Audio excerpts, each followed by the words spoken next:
Yeni Asan Xidmət Mərkəzi Sabirabad, Saatlı, İmişli, Kürdəmir, Hacıqabul, Şirvan, Salyan və Beyləqan rayonlarında qeydiyyatda olan 900 minə yaxın vətəndaşa xidmət göstərəcək. Pasport çartdırmağa gəlmişəm. Verdim dokumentlərimi, şəklimi zadımı çəkdilər. 10 gündən sonra gəlib aparacaq. Vərəsəliyin bərpası ilə müraciət eləmişdim.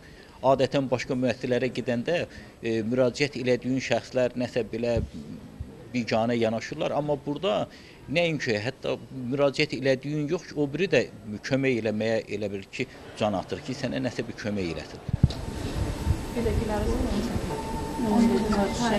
Sabirabaddakı Asan Xidmətin digər Asan Xidmət mərkəzlərindən fərqi ondan ibarətdir ki, belə ki, vətəndaşlar məlumat köşkündən öz xidmətlərinə dair məlumatları aldıqdan sonra gördüyünüz kimi belə xidmətlərə yaxınlaşırlar və onları bu ləhvədə təkcə onların ad familiyası deyil, eyni zamanda şəkilləri də göstəriləcək.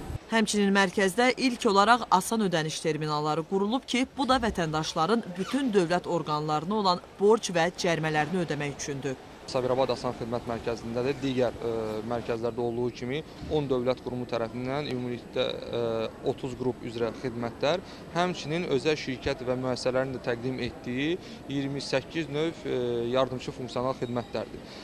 Ümumilikdə Asan Xidmət Mərkəzləri çərçivəsində, əgər alt xidmətlərdə hesablasaq, 230-dan artıq xidmətlər təqdim olunur ki, onu da vətəndaşlar şəffaf, operativ, rahat, məsuliyyətli və nəzakətli prinsiplərimizə əsaslanaraq mərkəzə müraciət edib faydalana bilərlər. Bu Asan mərkəzində vətəndaşlara daha yaxşı xidmət göstərməsi üçün işçilərin ehtiyacları da nəzərə alınıb. Belə ki, binanın sonuncu, 4-cü mərtəbəsində kitabxana və stres əleyhinə otaqlar yaradılıb.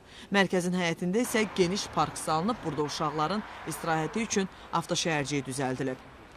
Günel İsayeva, Aqil Əsədov, Günel Ramazanlı, Lider TV, Sabirabad.